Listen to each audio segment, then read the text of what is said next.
Hi friends, இன்றைக்கி நம்ம சேனலில் ஒரு சூப்பரான சிம்பிளான சிக்கன் கிரேவி எப்படி பண்ணுறது அப்படிங்கிறத பார்க்க போகிறோம். அதுக்கு ஃபஸ்ட்டு ஒரு 1/2 கிலோ சிக்கன் எடுத்து நல்லா வாஷ் பண்ணிவிட்டு வச்சுருக்கேன். இது அப்படியே இருக்கட்டும். இதுக்கு தேவையான பொருள் என்னன்னு பார்க்கலாம். ஒரு பெரிய சைஸ் வெங்காயத்தை எடுத்து இது போல் நான் ஸ்லைஸ் பண்ணி வச்சுருக்கேன். அதே மாதிரி ஒரு பெரிய சைஸ் தக்காளியை இது சின்ன துண்டுகளாக கட் பண்ணி வச்சுருக்கேன். அடுத்ததாக இது தாளிப்புக்கு ஒரு பிரிஞ்சி இலை, ஒரு சின்ன துண்டு பட்டை எடுத்து வச்சுருக்கேன். 4 கிராம்பு, கல்பாசி கொஞ்சம், சோம்பு கொஞ்சம் எடுத்து வச்சுருக்கேன். இப்போது இந்த சிக்கனை செய்கிறதுக்கு ஒரு வாணலை நல்லா சூடு பண்ணிக்கலாம். இப்போ வாணல் நல்லா சூடான பிறகு அதில் இந்த சிக்கன் கிரேவிக்கு தேவையான அளவு எண்ணெய் விட்டுக்கோங்க. கிரேவி செய்கிறதுக்கு எவ்வளோ எண்ணெய் தேவையோ அதை நீங்கள் உங்கள் தேவைக்கு தகுந்த மாதிரி விட்டுக்கோங்க. இந்த எண்ணெய் நல்லா காஞ்ச பிறகு நம்ம வச்சுருக்கக்கூடிய தாளிப்பு ஐட்டம்லாம் அதுக்குள்ளே சேர்த்துக்கலாம். இப்போ அது நல்லா பொரிஞ்சு வந்த பிறகு நம்ம கட் பண்ணி வச்சுருக்க வெங்காயத்தை எடுத்து அதில் சேர்த்துக்கலாம். வெங்காயத்தை சேர்த்துட்டு நல்லா கிளறி கொடுத்துக்கோங்க. வெங்காயம் நல்லா கிளறி ஓரளவுக்கு வெந்து வரட்டும். இப்படி வெந்து வரும்போது ஒரு கொத்து கருவேப்பிலை எடுத்து அதில் சேர்த்துக்கோங்க.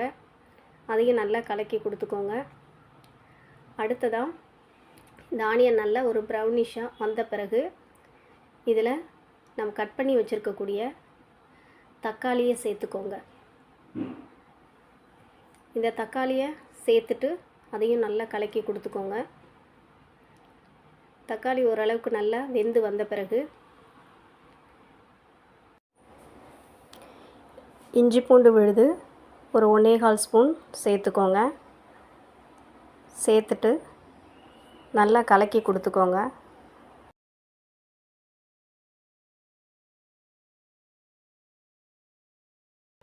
ஒரு 1/4 டீஸ்பூன் மஞ்சத்தூள் சேர்த்துக்கோங்க.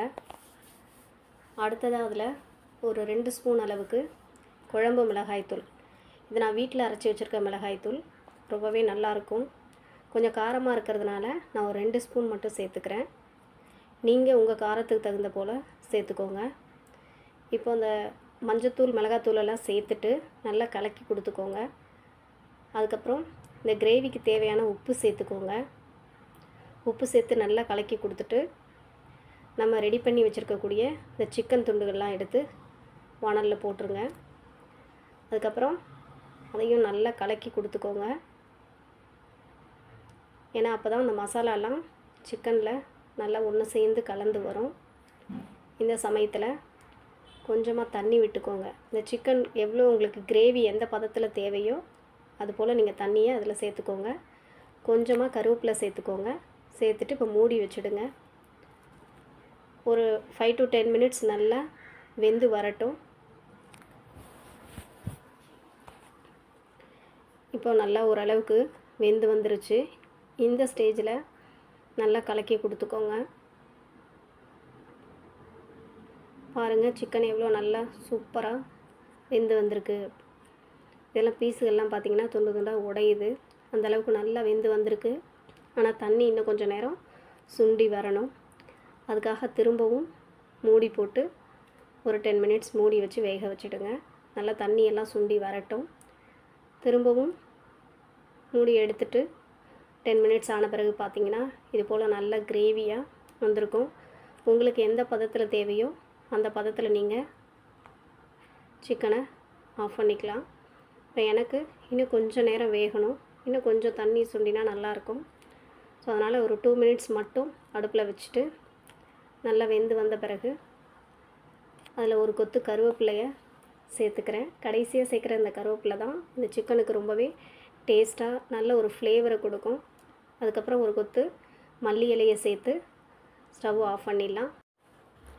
அவ்வளோதாங்க, சூப்பரான சிம்பிளான சிக்கன் கிரேவி ரெடி ஆகிடுச்சு. நீங்களும் இது போல் வீட்டில் ட்ரை பண்ணி பார்த்துட்டு எப்படி வந்துச்சுன்னு கமெண்ட்டில் சொல்லுங்கள். சேனலை சப்ஸ்கிரைப் பண்ணிக்கோங்க. லைக் பண்ணுங்கள், ஷேர் பண்ணுங்கள், கமெண்ட் பண்ணுங்கள். தேங்க்யூ ஃபார் வாட்சிங்.